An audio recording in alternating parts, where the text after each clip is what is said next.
So thank you so much, Mike, for coming on and doing this for our Setsi YouTube channel. We really appreciate it.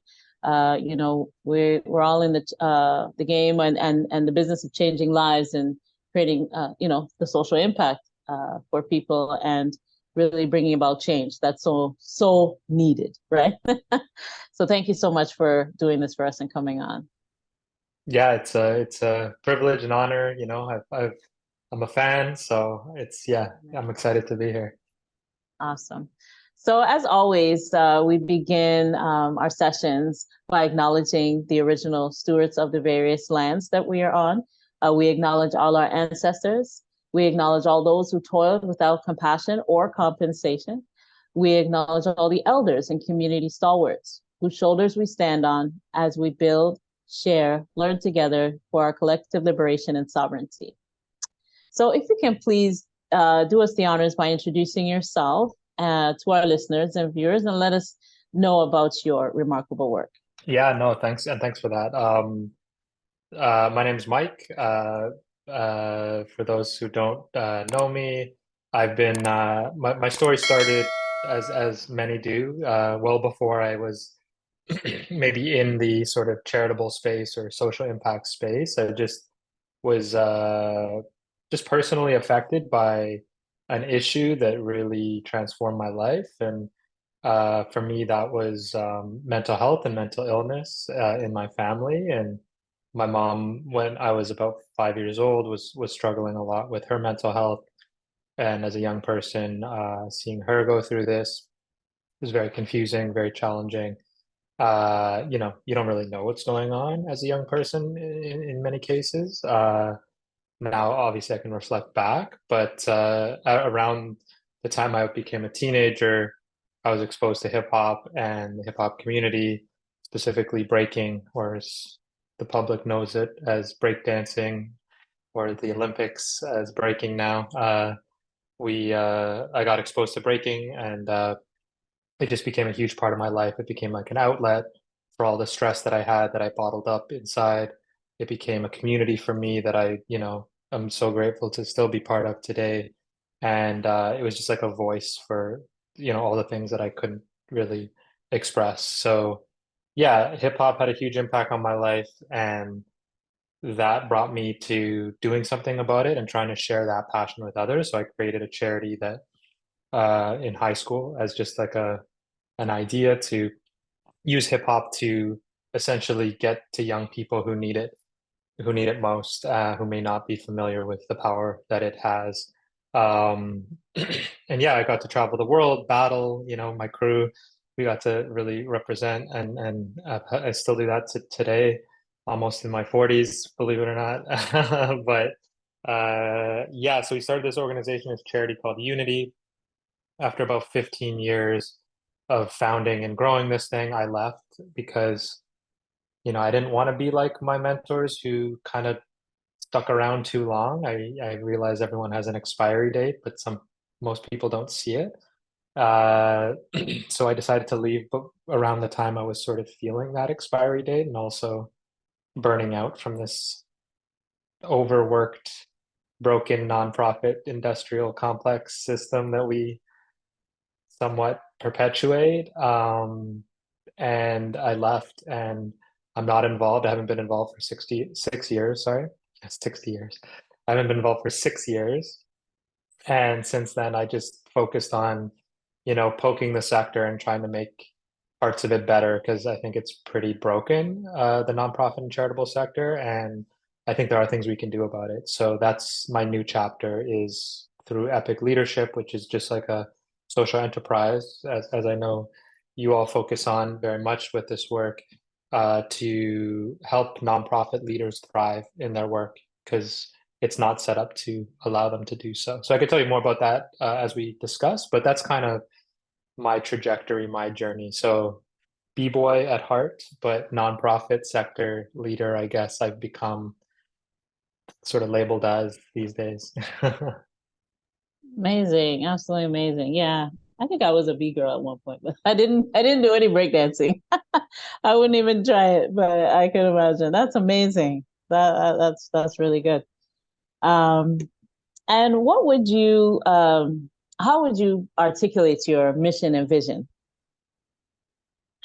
My mission is to just personally, I find that, and this is me. I think everyone will have a different view of impact, but I really believe that people can have the best impact, the most authentic impact in spaces where they have life experiences. So that's been my journey every step of the way.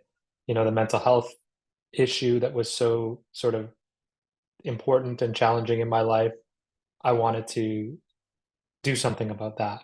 Hip hop being a tool and medium that had transformed my life for the better, I wanted to use that as a tool because I knew how powerful it could be. It was so far beyond me. It was this community that already, a support structure that already existed for young people and was created by young people, in the South Bronx in the 70s and the 80s. So I just knew the power that it had. And again, these are just like I'm a bit of an outsider. Like I joined the hip hop community, but it equally had that impact in my life. So and then when I left Unity, which was the name of the charity, when I started Epic, this social enterprise, I just wanted to kind of poke at the sector that had hurt me so much. I burnt out completely uh, after 15 years of running a charity, and I didn't want every small to medium-sized charity to have to hurt themselves to help others. And I believe there has to be another way. So that was the mission now that I'm on, is how do we do this social work without hurting ourselves, mentally, physically, emotionally, draining every resource that we have. And, people get sick. I've seen a lot of friends, develop, I'm convinced, physical and mental health challenges as a result of the stress that they've been exposed to for so many decades in the sector. So I think this is all very connected. So I'm on a mission now, and I've always been on a mission to sort of poke at things that I've experienced personally and people around me have experienced, and bring those people around me who've also had those experiences, their own experiences, into into that world to affect change within that world. So for example, everyone who works at Epic is either a current, or we call them recovering ED, executive director. You can't really work for us unless you have that experience, because you just don't, not good or bad, you just won't understand when supporting EDs in that role. So I'm a big believer of just, bringing lived experience into social work. So that's my mission, I'd say, if I were to summarize it in a very long, winded Oh no, monologue. no, that was perfect. Perfect. I like the merging too of bringing hip hop and mental health together too. That's I see that because even in my personal experience, it's very soothing, and in times where you feel like you need that upliftment. I also too have gone through hip hop. Even my daughter, she's a hip hop artist, so I know all. I know all about that. I'll tell you about that later. Awesome. Yeah, I'll give you the plug on that later. Okay, and what inspires you? What inspires you about your current work? Well, yeah, lots of things inspire me. I'd say it's people, you know.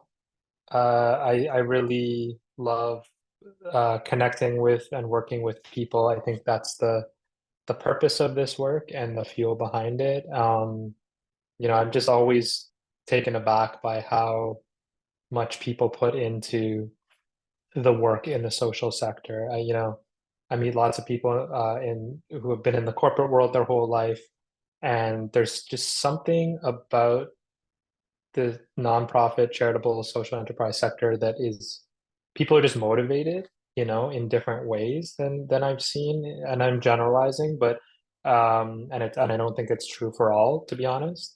So I would say, though, I found some of the most inspiring people through the sector that I've met in my life and become friends with, and very close with in that sense. Um, and that also is a double-edged sword. As much as I'm inspired by that, I'm also concerned about it, because that sort of heroic, do something that you care about mentality will is the same thing I believe will kind of bite you, and sort of become your worst enemy, and the reason why you won't survive in the sector, debatably. And I've seen so many friends, you know, get sick. I don't know. I think that's the final result of all of the stress. So be stressed out is something hard to measure, but it's when people get, you know, have a mental health breakdown or have cancer. And I'm not saying, but there's research to show that, these are stress. Stress contributes to the likeliness of a lot of illnesses. And so I don't love the fact that I'm inspired by people in that are motivated to do this work. So I guess I'm also inspired by people who are motivated to not burn themselves out and their teams, and take care of not only themselves but those around them. So maybe I would remix that. I'm just doing that out loud, is to say I'm inspired by leaders who take care of themselves, who, and can still somehow get it done and do great work. Um, because I think we celebrate too much people who just burn themselves to the ground, and that's almost setting the role models of future people who will continue to do that. And I don't think we should do that, personally, and I don't want to do that myself. So I'll say I celebrate and I'm inspired by people who, support well-being in their organizations. Absolutely. Yeah, that's perfect, because it's more often than not that people can't handle the pressure of the day to day, and you're right about that. Everything starts with the mind first, and will personify into something physical, whether it's you want to invent something or you want to create a brand new car. It starts in the mind first and it personifies into the physical. So whether positively or negatively, these things can affect. So when you can actually know, or when you feel like something like that is about to come on within your mind, and you have the ability to nip it right in the bud, oh, that is to be commended as well, because a lot of people can't do that. So I Well, I totally had agree. to go through the doing it to myself in the worst way to know that I Yes, don't want to do that anymore. And I, and right. I, I hope to set a better example, because I was the worst. I would send Mm, and receive hundreds of emails a day.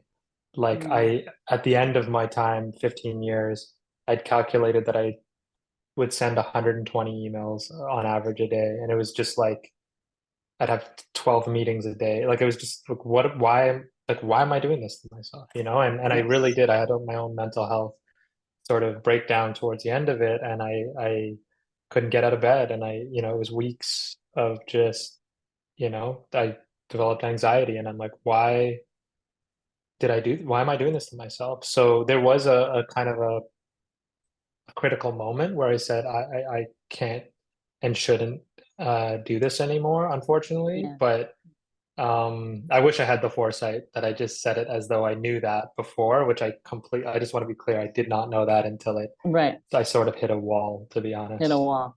For sure. For sure. Absolutely. And okay, so what about the challenges or barriers that you faced? And, how were you willing to how were you able to overcome them? Yeah, I think I mean, I could speak to that one that I just mentioned around the burnout piece and the, developing anxiety later in life, as a result of not taking care of myself. But that challenge is just this idea that there's always stuff to do. You can always say yes. And I remember someone told me, say yes to everything, or, always say yes. And I'm like, that's a way to live your life, but that's also a way to, like, kind of kill yourself, in that, like, you're not setting boundaries. You're not, being clear about what you want and what you need. You're just, always trying to satisfy people.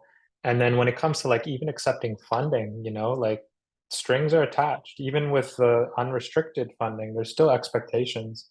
So I think just, over time, I've realized to be more clear about what my boundaries are, what's aligned with my mission and what's not. and just saying, you know what, that's a really great idea. That's something that I think should be done in the world. But I'm not the person to do it, and or our team is not the team to do it. However, being super aware of the ecosystem, like I really, pride myself in taking 20-minute, 30-minute, 1 hour meetings with anyone who reaches out in the last 20 years of doing this. And as a result of that, I've, gotten connected to so many amazing people. So I'll say, you know what, I don't do that. I don't have the capacity, or it's not in my mission or our mission. But there are four great people who do that, one of which I've worked with, three which I've heard of. Go connect with them, because there's always someone, doing something that you can recommend. So I think uh, it was up 5% of projects that were the most distracting that caused like probably 90% of my stress. So I've just learned to say no. If it kind of feels like that feels like a stretch, I'll just be like, there's someone great who does that as their full-time job. Let me pass that off. And uh the ecosystem just benefits from that. And my stress can sort of melt away a little bit. And I can focus straight up. I can just focus on like what I do well and not pretend like I, write strategic plans or something like that.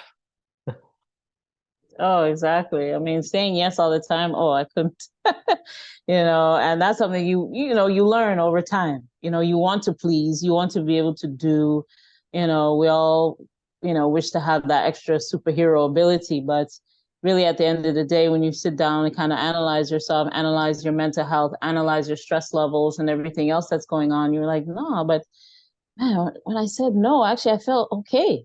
I felt okay saying that because, internally I feel okay because I cannot manage all of this at one time, so it's okay. And that's great when we get to that level, really makes a difference in our lives for sure.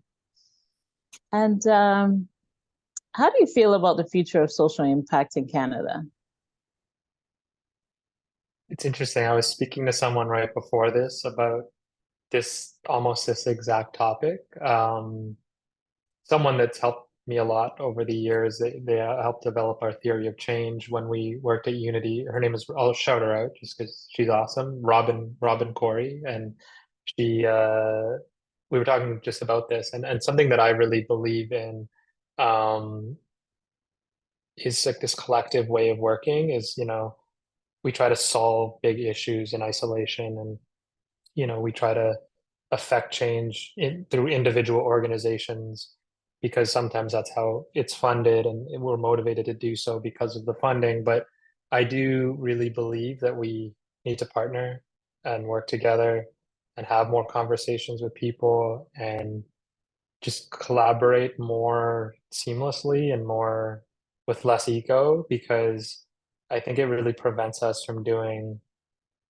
you know, the full work that needs to be done to, tackle, even make dents in issues like, the housing crisis in Toronto, for example, or any big issue for that matter. You can like put a label to it, but the amount of people that need to come to the table to even make a small dent in the right direction, or nudge it in the right direction, is we're just not coordinated, I find sometimes, and egos usually are the weird thing that shut down the conversation. There's someone who runs the organization that should be doing this or does do this, but they won't show up to the table, or they show up to the table in a way in which doesn't represent their full willingness to participate, or they're protecting their funding, or there's this ego thing. And I think we really need to shed the egos to do better work, and call it out, like if you're not a collaborative worker person, and you're running an organization that's responsible for a really important issue, I just don't think you should be running that organization. No offense. It's just let someone else come in. We need more collaborators in key roles, and also not undervaluing, you don't have to run an organization in order to have an impact. Like, citizens, just residents, just people, like any human being in this city has the ability to as themselves have an impact. So I think sometimes we overvalue organizations and these structures that are like kind of colonial and very white. It's like, why don't we just say, hey, if you care about this issue as a human, as a person that is part of this society, get involved. I think we overvalue titles is my thing. So, drop the egos and let people contribute because I think everyone has something to contribute. Absolutely. I totally agree. And it's funny, I just had another meeting prior that we're on the same wavelength of collaboration and, dropping the ego and all of that and how important it is to collaborate, helping each other, that saying, you want to go fast, go alone, but if you want to go far, go together, as a collective. So you're right on the money on that one.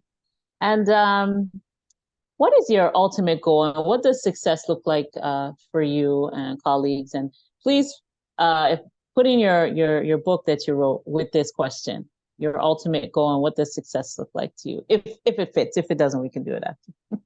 Yeah, I mean, it kind of like for me, success is just, it's a big question, but for me, it's just having fun and enjoying the process because, I believe life, we should enjoy ourselves even, as much as we can because it's short. It's a little bit more philosophical.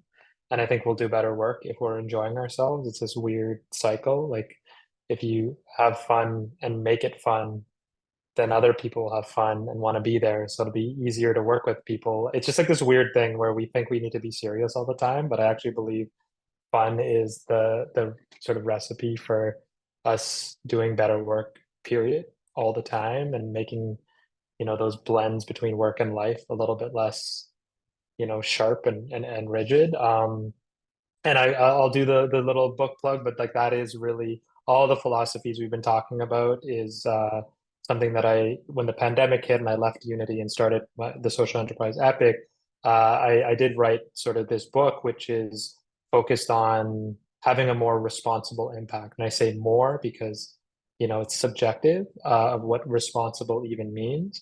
But I think we got to poke at it and we got to do better. And this is all based on stories, like all these experiences of real things that we did with our teams, with our funders to advocate to do things that are not as traditional and may be a little bit shocking. And, I'm sure that anyone out there, if you sort of poke the system, you'll find your own ways of doing it better and not accepting the status quo because we're living in a pretty broken world. So, even just sort of riding the status quo is not going to get us there. So yeah, I really appreciate this conversation. Sorry I spoke a lot. I know it is an interview, I guess, but I'd love to learn more about you and even our viewers, like anyone who's watching this. So please reach out. I'm always down to have a conversation and would love to have that follow up with you as well because you know this has just been Oh a start to a yeah. conversation, really. For sure. The floor is yours. This is your, your time. We need to know, leaders like yourself. Like I always say, you are a piece of this mass puzzle that may not be finished in our lifetime, but guess what? You are still a important piece. So yeah, it really is important to state that. But there's actually one more question, which is basically, what is your call to action and your any closing thoughts you have to end off? Yeah, I guess my call to action is, just be kind. It sounds like kind of ridiculous, but I feel like sometimes we overcomplicate things in the world. And, if you're like just kind of nice to the next five people you see and then the next 20, and like, you're probably gonna have more of an impact than like theorizing this in a journal or like, you know, spending your life researching the topic of impact. I feel like we get really theoretical with impact and like you can just open the door for, someone pushing a stroller in the door. Like, you've ever been in that situation. I have a son and you're just struggling. And like, if someone opens a door, it's like a nice thing to do. And like, I think the more we can be nice along the way of doing this work and kind will we'll just do better work, you know? You don't have to be running an organization to be kind, you know? But it does take effort, you know? You can't just, it doesn't just happen. You're not just like, sometimes I'm pissed off, I didn't sleep well, and I'm in my own world. So like break out of your little world, and, be kind when you can. And I think that goes so much further than people uh, really give it credit for. So, yeah, that's my call to action is open the door for people, and be That's kind it. when it's Yeah. possible. Amazing. That's, you know what? It may seem like it's so, but it's a huge thing because I totally understand and I can relate. Like, wow, it's the small things, you know. I know a lot of people say that in relationships, oh, honey, it's the small things, you know, and it's so true. It is the small things because it makes a really big difference. It's that small pebble in a ripple of water, right? So we appreciate you. We appreciate all that you are doing to help, and it's so needed, especially in this time right now when life is pretty much questionable at this point of what's, you know, are we going left, are we going right, are we going straight? We just have no idea. So we need stewards like yourself, people that are really ready to roll up the sleeves and make a difference, for humanity's sake, you know. And we have one mind, one body, one soul, so we have to take care of all of it, right? So again, Mm. on behalf of Setsi, I thank you so much. And we will close the way that we began, by acknowledging all the original stewards of the various lands that we are on. We acknowledge all our ancestors. We acknowledge all those who toiled without compassion or compensation. We acknowledge all the elders and community stalwarts whose shoulders we stand on as we build, share, learn together for our collective liberation and sovereignty. So once again, Mike, I really appreciate all that you're doing, and thank you for participating in the Setsi YouTube channel. Really appreciate it, and keep up the important work. Thank you. Thank you.